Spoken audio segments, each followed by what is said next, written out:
Hey guys, welcome back to my channel. Today we're going to talk about the new palette from Anastasia Beverly Hills, and this is the Subculture palette. We also have a special guest today, as always, my Puss in Boots. So I've played with this one around for a while and I have seen reviews online and I am ready to tell you my final thoughts, guys. Most people say it's wonderful, there's people who say it's awful, so we're gonna discuss this today. I bought this with my own money and on this specific channel we only talk truth, if you guys didn't know. So the new palette from Anastasia Beverly Hills, it's more expensive than the previous palette with £1 in UK, and I don't know in America, but it used to be 41. The Anastasia Beverly Hills Modern Renaissance one is 41 quid and this one is 42, you know, it's 42. For some weird reason. So amongst those people who say that this palette is wonderful and everything is fine with it and it's just the same as the Modern Renaissance and all the colors blend perfectly and blah blah blah, I do not agree with them. I do not completely disagree with them, but I do not agree with them. Also, there's people saying that this palette is an absolute disaster. I partially agree with those people as well. So I'm just gonna share with you guys my honest opinion. This palette, it's expensive, and if you want to buy a palette for 42 quid, you have to think a little bit in advance because it's expensive. Now my expectations were really high with this palette and I'm a little bit disappointed, and the reason why I was first disappointed was the shimmery colors.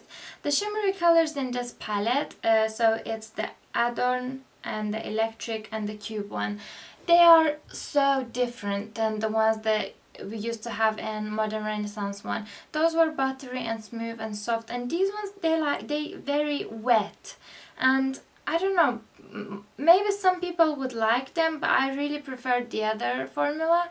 But these ones are very wet and very hard to use, and obviously I can make them work with some Fix Plus. I can foil them, I can make them work, I'm not gonna lie. Like this color cube over here, the other day I've used it in the inner corners of my eyes and it looked so nice. Like it gave such a wonderful pop of color in the inner corners. It was just really good. This add-on color over here, it's very foiled, so if you use it with your finger it's better than if you use it with the brush. But in terms of the matte colors, they give me so much fallout, like so much fallout.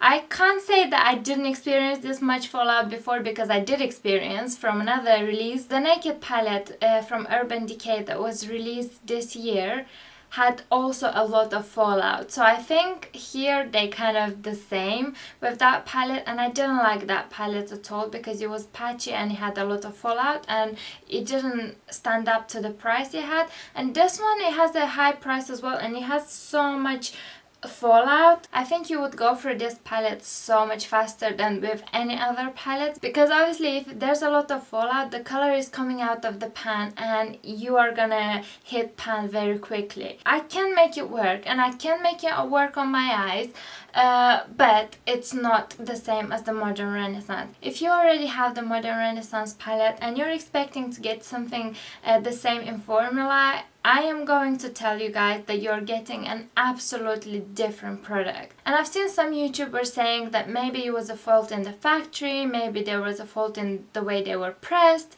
and I'm here to tell you that no.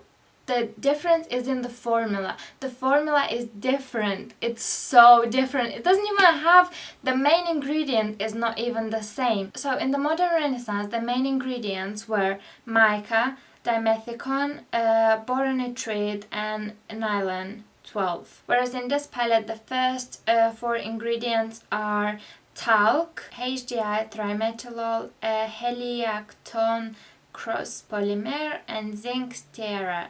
Yeah, I know I'm rubbish at reading these, but the main idea is that they have completely changed the formula, which obviously means that the product is different. There's no similarities whatsoever between these two products, which is a shame really, because like if you found the formula that is so good, like everybody's raving about it, everybody loves it, why would you change it? Why? Anastasia, what? What did you do? What do you mean? You've ruined the formula, woman. You did? Or did I? Oh, sorry. That's fine. And I just want to mention about the talc and the mica. What's the difference between them? The problem with talc is that it's a very harsh ingredient and it's known to cause ovarian and lungs tumors. It's impossible not to inhale in some way or ingest some of your makeup. Your shadows will naturally become loose and float in the air. There have also been studies to show that talc can cause cancer, especially in women. So talc, it's not very good for you. My problem with this is not that they use talc, that it's the kick out that these shadows give, and obviously you're gonna inhale it because it's so much powder. If you give so much kick out, how you're not gonna inhale it? You are. In terms of mica, this is what they say. Mica is also a mineral based powder made from rocks. Although it's safer than talc, it is still a mineral makeup and can lead to complications in your lungs and ovaries. So the ingredient that they used before, mica, was safer than this one called talc. In terms of pigmentation, they are very pigmented, and this is the truth. They are very pigmented and you can make them work. They are a bit patchy though. They are. I'm not gonna lie, they are a bit patchy. Just a bit patchy. Some of them are more patchy, some of them are less patchy, but with the other palette, the Modern Renaissance, you would never get a patchiness whatsoever. So I am very sad. And in terms of shade selection, I know they've put a lot of thought in this one, but when I've seen the cube one, a white one, on Instagram, I thought it was gonna be a white, and a white is so useful. It's very useful. It's even more useful than a black. So if there would have been a white, I would have been so much happier, but it's not a white. It's a beautiful color. I'm not gonna lie, it's a beautiful color, this one, the cube one. But it's not a white, which makes me sad again. So I've used this palette on my eyes today and it gave me quite a nice look, I must admit. But that's because I'm a good makeup applier, aren't I? The colors are so deep and diverse. It's just a shame that they didn't keep the same formula, I guess. So let me just quickly show you how much fallout you get in this one.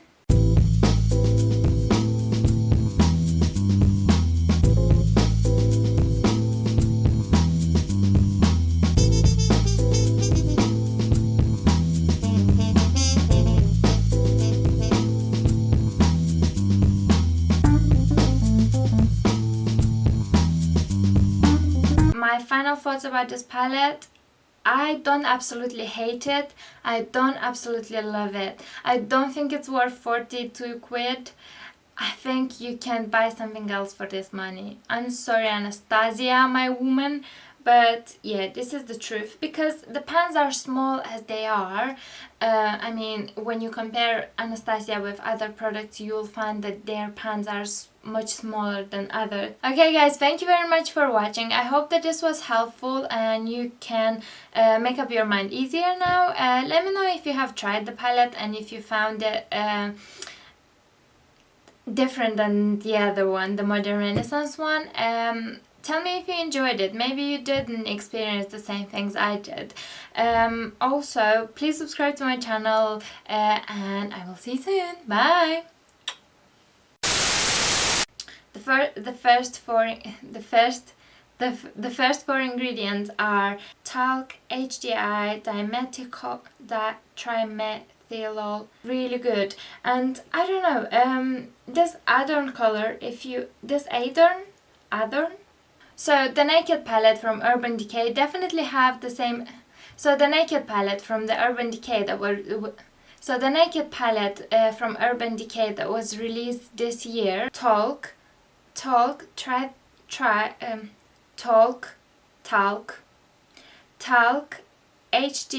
trimethyl,